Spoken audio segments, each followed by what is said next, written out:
Okay, here's a hypothetical situation. This has never happened. But let's say it's Thanksgiving.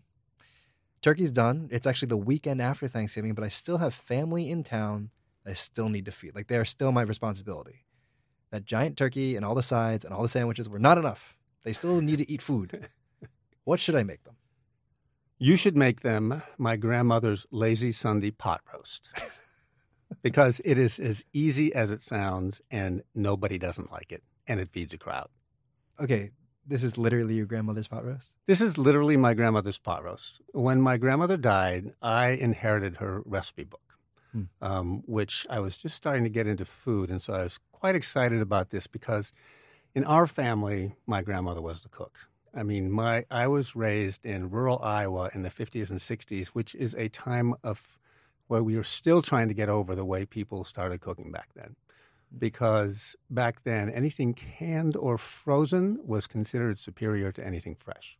It was modern, it was easy, it was trendy. So my father had a huge garden, but my mother refused to cook anything out of it because she preferred the canned and the frozen. But my grandmother was exactly the opposite. She raised 4 children on a farm before the days of electricity and running water.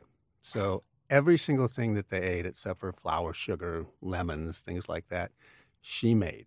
They raised it, they butchered it, and they made it on the farm. So she was a truly local cook, and she cooked 3 meals a day for 40, 50 years.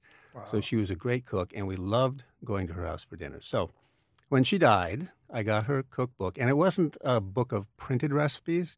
It was a book of blank pages that she could write her recipes on, and then there were little pockets labeled meat, fish, bread, like that. Yeah. And they were all stuffed full of her little handwritten recipes. So I started looking through there and was a little disappointing because all the things that she made all the time that I loved, like fried chicken and mashed potatoes with creamed tomato gravy and apple pie and pickled crab apples, no recipes for those. Because why would she need recipes for those? She'd been making them her entire life. But there were a few very interesting recipes, and I pulled this one out because it was labeled Lazy Sunday Pot Roast. Now, my grandmother was anything but lazy. When she was in her late 80s, she was still taking food to those poor shut-ins who were like 20 years younger than she was.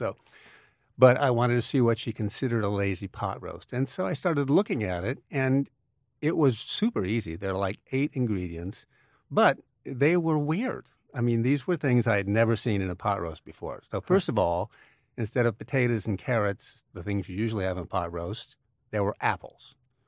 Yeah, so she had a little orchard of Baldwin apples on her farm, so she called for Baldwin apples. And then there was a tablespoon of caraway seeds, which is, I had only known caraway seeds as something you put in baked goods, right? Right. So like rye bread or whatever. Yeah, like that, And then there was marjoram, which she did cook with marjoram, but I don't remember exactly what she used it in. So there were these 3 ingredients that seemed completely out of place in a pot roast. So I thought, well, I had got to make this, both because of the title and because it was weird, and weird can be good. Sure. So I made it. It was completely simple. Really, chopping up the apples is the hardest thing you have to do.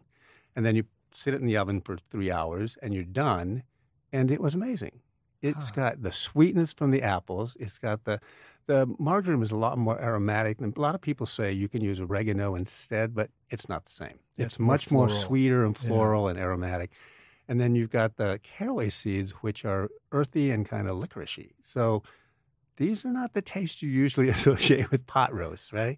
But I have made it, I can't even tell you how many times since then. It's become my go-to dish for when I want to make something that feeds a crowd that I know everybody will like.